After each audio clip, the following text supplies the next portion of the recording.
all I have to say. I have a question. What, Councilwoman what do you recommend that we do? It's up to the council. No, I'm asking Councilwoman Barkley. What is your, in other words, I heard you, and what should we do? The most effective thing, I believe, would be to provide mandatory training to every member on city council regarding the requirements of our city charter. Obviously, investigating something that occurred many years ago may corroborate some of the allegations. The baseline is the lack of just getting it about how important complying with the city charter is. And maybe the training is really all that needs to be delivered. And that could, I'm sure, be provided by Mr. Mamet or some credible individual from the Colorado Municipal League. At a minimum, I'd ask for that. Yeah, I follow what you're saying, but that's for something, in other words, down the road. I'm talking about this situation that we have here now. Just what I said, to provide the training. Because even if you did an investigation and you determined there was a violation, our ethics code is currently tailored, provides very little, if any, teeth. One of the things at the end of the day that is provided in the ethics code is training. And that's basically, I'm saying, let's just skip all of that and go to the training component. I don't think it's going to hurt anything. I think it would send the correct message to the community that we do take adhering to our city charter seriously, and it's going to model a commitment by this group that hereinafter we will abide by the city charter requirements. I think that's a great suggestion. This whole thing, when you read through all the facts, was a pure comedy of errors. It never should have occurred. And if people were properly trained, perhaps it would not occur again. You said the magic word there, Carol, comedy Comedy of of errors. errors. There's a lot of errors that was taken on before, but the continuation on following through the ethics complaint against Mr. Rino and Mrs. Velasquez, which I don't even think Mrs. Velasquez was present at a meeting or whatever, and whatever happened with the appointment of Jerod, I think Mr. Yorda said it well in that meeting that night. He made a decision which had to be done to have him appointed, and that's the way it was. It's a comedy of error, what you said, but I don't think we should go forward with the complaints on these ethics complaints right now. And I think we have so much more important work that we have to establish here right now. We got a lot. Wait, I got the floor here. Number one, we have our North Lake Dam project that's coming up. And I just wanted to say one thing, that people are really ready to criticize real fast.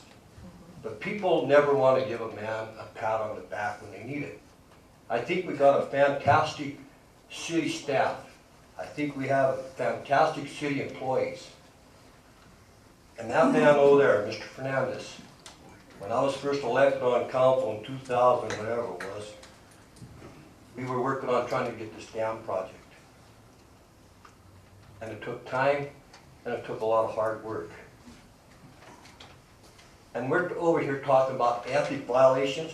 We should give this man here, not only Mr. Fernandez, but our city staff and our city employees the credit they deserve, because he has spent many long hours and time-consuming work to get this project done.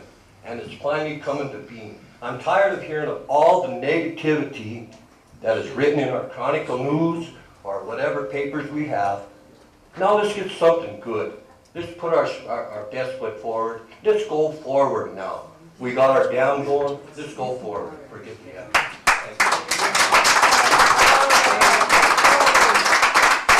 don't know what any of that had to do with training.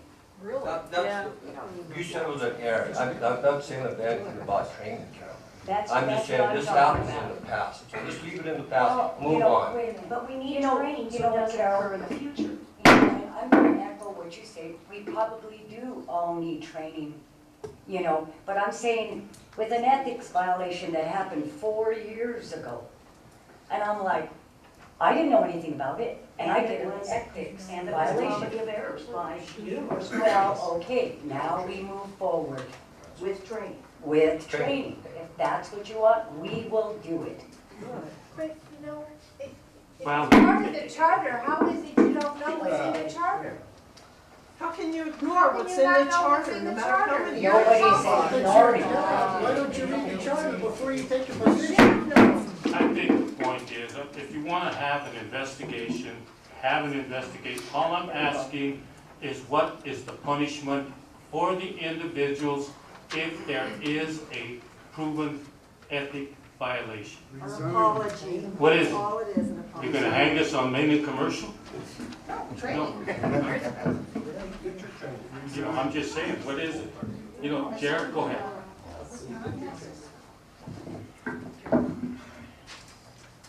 Thank you, Mr. Mayor. If I may be allowed to correct a few statements and provide my side of events here to some degree.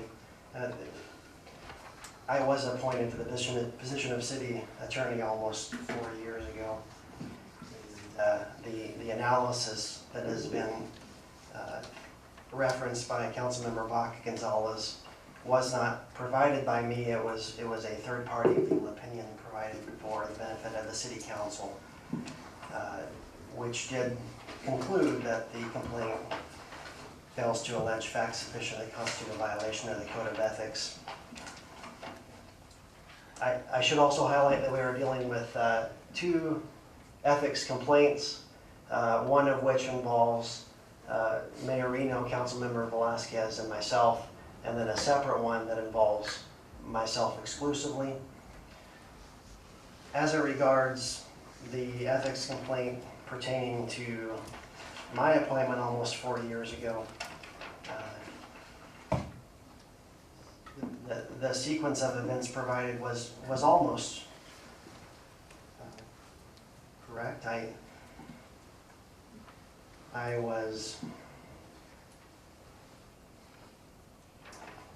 graduated from law school in May of 2006. I sat for the bar that summer in July of 2008 and passed the bar. Of course, everyone who passes the bar and meets all of the other qualifications of the Bar Association is admitted formally to the bar in a ceremony with the Colorado Supreme Court justices in October of that year. The position of city attorney became open in mid-2008. I made application to the position for consideration by the city council. Neither the job advertisement nor the job description reflected the city charter requirement that an applicant needs to be licensed within the state of Colorado for at least 2 years. At the time of my appointment, I was licensed for 21 months, so I was a few months shy of that prerequisite. I was, however, I left another job. I accepted this position. I was hired by the council at large. It wasn't Mayor Jorda who single-handedly appointed me to the position.